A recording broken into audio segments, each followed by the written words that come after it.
அனைவருக்கும் வணக்கம். ஸ்ரீ வியாச ஜோதிடம் தங்கள் அனைவரையும் அன்புடன் வரவேற்கிறது. நண்பர்களே, இந்த காணொளியில் நாம் ஒரு ஜாதகத்திற்கான பலனை பார்க்க இருக்கிறோம். இந்த ஜாதகம் ஒரு பெண்ணினுடைய ஜாதகம். இந்த ஜாதகத்தை அனுப்பியவர் வாட்ஸ்அப்பில் பலன் சொல்லுங்கள், வீடியோ அப்லோட் பண்ணுங்கள் என்று கூறியிருந்தார். இந்த ஜாதகத்தை பார்ப்பதற்கு முன் லக்ன பிரசன்னம் பார்க்கப்பட்டது. அதாவது கோச்சார பிரசன்னம் பார்க்கும்போது சந்திர பகவான் சனி பகவானுடன் இணைந்திருக்கிறார்.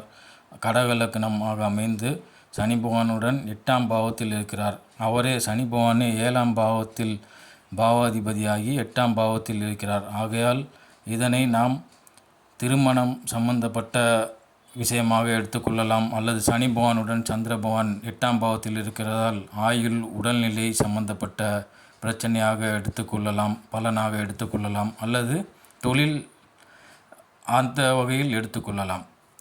சனி பகவான் பூரட்டாதி 1ஆம் பாவத்தில் சாரத்தில் அமர்ந்திருக்கிறார். சனி பகவான் அவர் இப்பொழுது குரு பகவான் சாரம் கொடுத்த குரு பகவான் சூரியனுடன் அஸ்தங்கமாகியிருக்கிறார். ஆகையால் இதை திருமணம் என்று பார்க்கும்போது லக்னத்திற்கு 8ஆம் பாவத்தில் சனி பகவான் சாரம் கொடுத்தவரும் அஸ்தங்கம் பெற்றிருக்கிறார். மேலும் சுக்கிர பகவானும் அஸ்தங்கம். சரி, இந்த சுய ஜாதகத்தை பார்ப்போமானால் 7ஆம் பாவாதிபதி, அதாவது இந்த ஜாதகம் சிம்ம லக்னம், லக்னத்தில் குரு, ராசி கட்டத்தில் லக்னத்தில் செவ்வாய், 2ஆம் பாவத்தில் கன்னியில் குரு, 4ஆம் பாவத்தில் ராகு, 7ஆம் பாவத்தில் சனி பகவான், 9ஆம் பாவத்தில் சுக்கிரன், 10இல் கேது, 11இல் சூரியன் சந்திரன், 12இல் புதன். இதே பாவ கட்டத்தில் லக்னத்தில் குரு, 3இல் ராகு, 6இல் சனி பகவான் வக்ரம், 8ஆம் பாவத்தில் சுக்கிரன், 9ஆம் பாவத்தில் கேது, 10இல் சூரியன் மற்றும் சந்திர பகவான், 12இல் செவ்வாய். இந்த ஜாதகத்திற்கு திருமணம் என்று பார்த்தோமானால் 7ஆம் பாவாதிபதி 6ஆம் பாவத்தில் வக்ரம் பெற்றிருக்கிறார். ஆகையால் திருமணத்தில் தடை.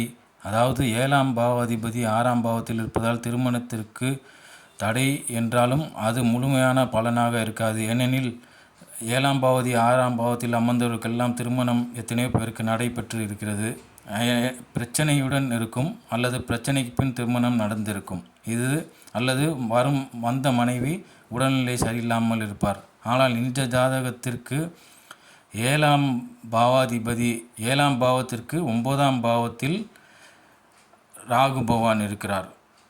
மேலும் ராகு பகவான் 9ஆம் பாவாதிபதி அதனுடைய ஸ்தானத்திலிருந்து 6ஆம் பாவத்தில் இருக்கிறார்.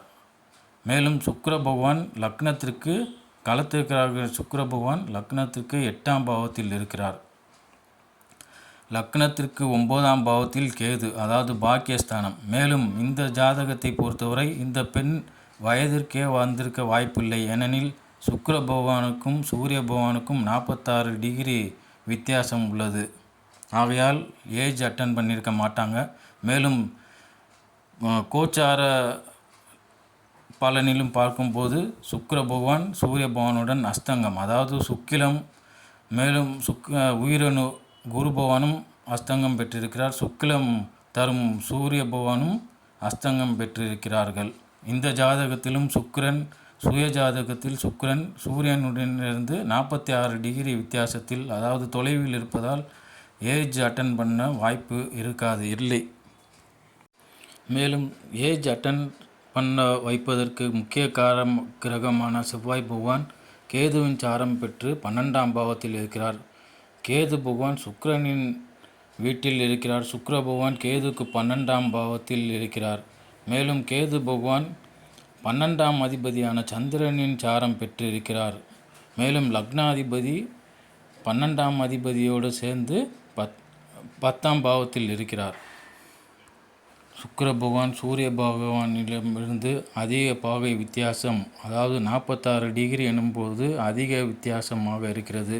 ஒரு ராசியை இடைப்பட்டு இருக்கிறது. ஆகையால் இதையெல்லாம் வயதுக்கு வர பெண்களுக்கு பொறுத்தவரை வயதிற்கு விடாமல் இருக்கும். மேலும் பல காரணிகள் ஏஜ் அட்டன் பண்ணுவதற்கு தடையாக இருக்கிறது. எனினும் குரு பகவானின் பார்வை கேது பகவானின் மீது விழுவதால் பரிகாரத்துக்கு உட்பட்டு பலன் மாறலாம். ஏனெனில் கேது பகவானுக்கு உரிய பரிகாரம், அதாவது ரிஷபத்தில் இருக்கிறார், குரு பகவானின் பார்வை பெற்றிருக்கிறார்.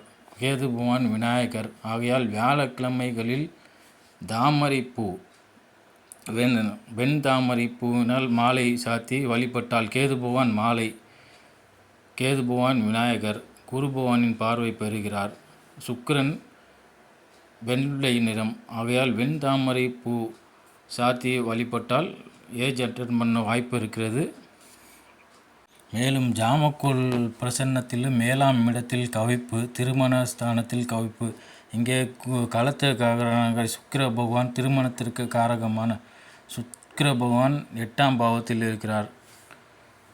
ராசி பாவத்தில் செவ்வாய் பகவான் கேதுவின் சாரம் பெற்று 12ஆம் பாவத்தில் இருக்கிறார். ஆனால் அதே செவ்வாய் பகவான் நவாம்சத்திலும் கேதுக்கு பின் ராசியில் இருக்கிறார், அதாவது கேதுக்கு 12இல் இருக்கிறார்.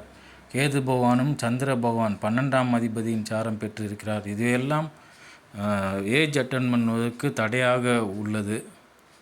எனினும் குருவின் பார்வை இருப்பதால் பரிகாரம் செய்தால் ஏஜ் அட்டன் பண்ண வாய்ப்பு உண்டு. ஆனால் திருமணத்தை பொறுத்தவரை ஜாமக்கோல் பிரசன்னத்திலும் 7இல் கவிப்பு. இங்கே 7ஆம் பாவாதிபதி 6ஆம் பாவத்தில் வக்ரம் பெற்றிருக்கிறார். அவருக்கு 9ஆம் பாவத்தில் ராகு பகவான் இருக்கிறார். ஆகையால் திருமணத்தை பொறுத்தவரை எதுவும் சொல்வதற்கில்லை. மேலும் கோச்சார பலனிலும் ஜாதகத்திலும் சுக்கிர பகவான் அஸ்தங்கம், களத்திரகாரகன் அஸ்தங்கமாகி இருக்கிறார். இந்த கோச்சார ஜாதகம் மற்றும் ஜாமக்கோல் பிரசன்ன ஜாதகத்தையும் நான் இத்துடன் இணைத்திருக்கிறேன். நண்பர்களே, இந்த ஜாதக பலனை குறித்து உங்கள் கருத்தை கமெண்ட் செக்ஷனில் தெரிவிக்கவும். நன்றி, வணக்கம். தொடர்ந்து பாருங்கள், உங்கள் கருத்துக்களை பதிவு செய்யுங்கள். கோல்சாரத்திலும் 7ஆம் ஸ்தானத்திற்கு 7ஆம் பாவத்திற்கு 9ஆம் பாவத்தில் கேது பகவான் அமர்ந்து இருக்கிறார். மேலும் லக்னாதிபதியும் 7ஆம் அதிபதியும் சேர்ந்து 8ஆம் பாவத்தில் இருக்கின்றனர். லக்னத்திற்கு 9ஆம் அதிபதி குரு பகவான் அஸ்தங்கம் பெற்று இருக்கிறார். ஜாமக்கோல் பிரசன்னத்திலும் உதயத்திற்கு 7ஆம் இடத்தில் கவிப்பு, சுக்கிரனும் கவிப்புக்குள்ளாகி இருக்கிறார். மேலும் உதயத்துக்கு 8ஆம் அதிபதி சூரிய பகவான் உதயத்தில் இருக்கிறார். மேலும் லக்னத்திற்கு 7ஆம் அதிபதி 12ஆம் அதிபதியுடன் சேர்ந்து இருக்கிறார். 12ஆம் இடத்தில் கவிப்பு, சுக்கிரனு கவிப்பில் உள்ளாகியிருக்கிறார். மேலும் லக்னத்திற்கு 2ஆம் இடத்தில் கேது பகவான், குரு பகவான் இப்பொழுதுதான் ரிஷபத்தில் இருக்கிறார், 0 டிகிரியில் இருக்கிறார். சூரியனுடன் அஸ்தங்கமாகி இருக்கிறார். குரு பகவானின் பார்வையும் கேது பகவானுக்கு இல்லை.